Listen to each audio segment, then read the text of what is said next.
Okay, I'm going to go over a couple different techniques and vocabulary that you use in clay. Score and slip means to scratch and to slurry. Alright, so slip is basically just glue for clay, and it is just really, really runny clay found in a bucket in front of the class, so it's just really, really watery, mushy clay that you can use for glue. Score, is actually scratching. It's just where you rough up the texture of clay, so it kind of creates a Velcro surface so that it's easier for the two objects to stick together. If you do not score and slip, your project will not stay together. So let's say I wanted to add this 6 onto this structure right here. If I just stuck it on there, I may add some water. It looks like it sticks. When that water is evaporated, there will be nothing there to hold that together. So you must create a Velcro-like texture by scoring. Whichever two sides are sticking together, you have to score, which means scratch. And you have to use slurry, which is really runny glue. Really runny, watery clay, to stick the two objects together. So now those are stuck together. Okay, on to my next vocabulary. There is different techniques in clay. One in which we talked about earlier, which was the slab technique. The one I want to talk about now is the coil technique. And you have probably done this since elementary school. However, I don't know if you've been doing it the right way. You start off with a ball of clay. You then roll it out. And when you are rolling this clay, it's important that you slowly work your hands outward. If one area is getting too small or smaller than another, you would stop working on that area and move to another area. So it seems easy, but there is actually a technique to this, to getting it the right size, and you just want to be very careful that you don't have one area that's bigger than the other. If you work with it too much, it can actually rip. All right, the coil technique can be used for creating coil pots. It can be used as decoration, so you could actually write words or do designs with the coil technique. So you can use it to create little arms or things that are protruding out. But again, if you wanted to add a coil to your project as a design of any kind, you would have to score and slip those objects on there. Okay? We're going to talk a little bit about high craftsmanship and my expectations on that. This project may look finished to some people. However, I expect you to go in there, use a tool or your hand, whatever you need to use, and smooth out any edges, or put a texture or design on any edges. So it should either be smooth or it should have a purposeful texture, meaning you meant for it to look like that. So you could go in there and draw designs or swirls, or you could even go in there and add clay that would make it have a kind of a lumpy texture. However, whatever you do should be purposeful, and you should have it to be high craft, meaning not sloppy. Another thing is I want you to focus on the details. So you would go in here and actually smooth out. You want to make sure you're scoring and slipping everything together. Maybe add a design to your letters instead of just having plain letters. Okay?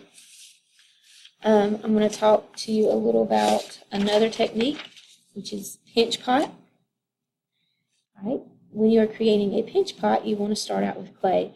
Now my clay, this is workable clay, but it's not quite so easy to mush. It needs a little water. So if you add water before it gets so leather hard, it's going to make your life a lot easier. You shouldn't be adding so much water that it is sticking to your hands, but again, it should be very easy to squeeze.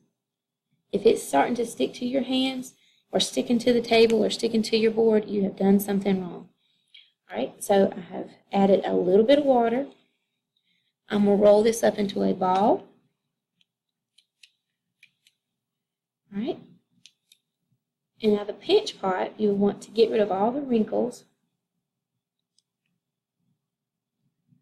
You will press your thumb down, straight down.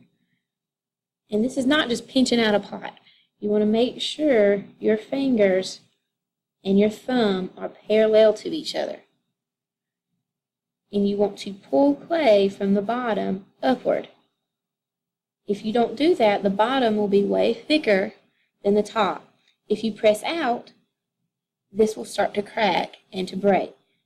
Alright, so you would want to do that until everything is the same thickness. And it should be about the thickness of a needle tool, which is probably about 1/2 centimeter. Alright, you can use this to create any type of object. Arms, this could be the head of something. So it's not just for creating bowls or pots. Alright. The last thing, I'm going to talk about cleanup. Now, if your table, your little board right here, has clay swamped on it like this with water, that means that you have made a mess. That is not what you need to be doing. Nowhere in this demonstration did my board get completely filthy or dirty, nor did any of my tools. And the reason for that is I was not working with super runny, mushy clay. So do not over add water. However, do not let your clay get too dry. There's a happy medium. All right, so when you're cleaning up, you want to take any extra clay that you have. If you do not need it anymore, you will put it in a bag at the front of the room. If you still need it, you will put it in your bag and you will wrap it up at the very bottom. So let me get my bag out. I'd put the clay in the very bottom. I'd wrap that up. Then I would take my project. You can actually pick it up on the newspaper, or if it's stable enough, you can pick it up by itself and wrap that up in the bag as well. You want to make sure you wrap it up tightly, and you need to sit the corner of the bag underneath your project when you're putting it away so that this, over time, doesn't slowly open back up and allow air in there. Because what's going to happen is tomorrow you come in here and this clay would be too dry. Make sure you're wrapping your extra clay and your project up tightly. Alright, so you will wrap your project up and you will put that away in your cabinet. Your tools, there shouldn't be much clay on them anyway if you use the clay correctly, but if there is any extra clay on there, you'll just slightly scrape that off. Your newspaper you can throw away if you no longer need it. You want to scrape your board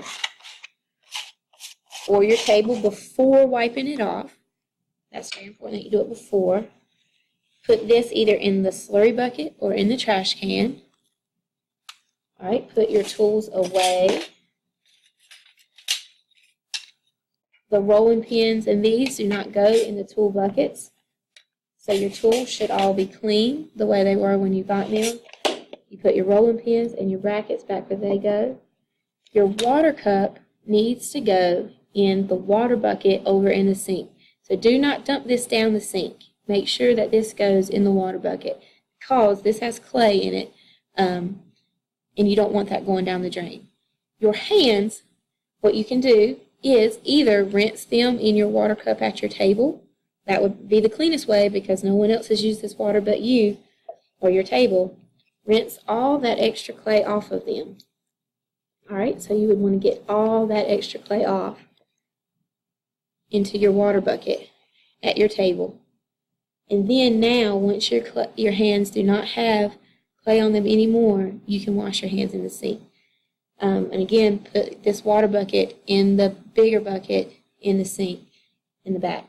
If you don't have a water bucket at your desk, then you can actually rinse your hands in the water bucket that's in the sink in the back, and then wash them with soap in the other two sinks. Alright, so you would put all of your tools away in the cabinet. You would scrape your tables. You would rinse your hands, and then you would wipe your tables down with a wet rag and sweep up underneath your desk. Okay. Once you have swept under your desk and wiped off your table and put up your tools and washed your hands, you will put your project away in your cabinet.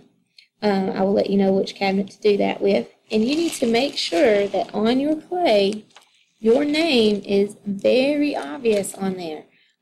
So you can't just write your name really small and expect somebody not to take that. You may have to rewrite your name every day depending on how you've wrapped that project up. Make sure your name is super obvious when you put it back there. Otherwise, people will mess them up and people will take them.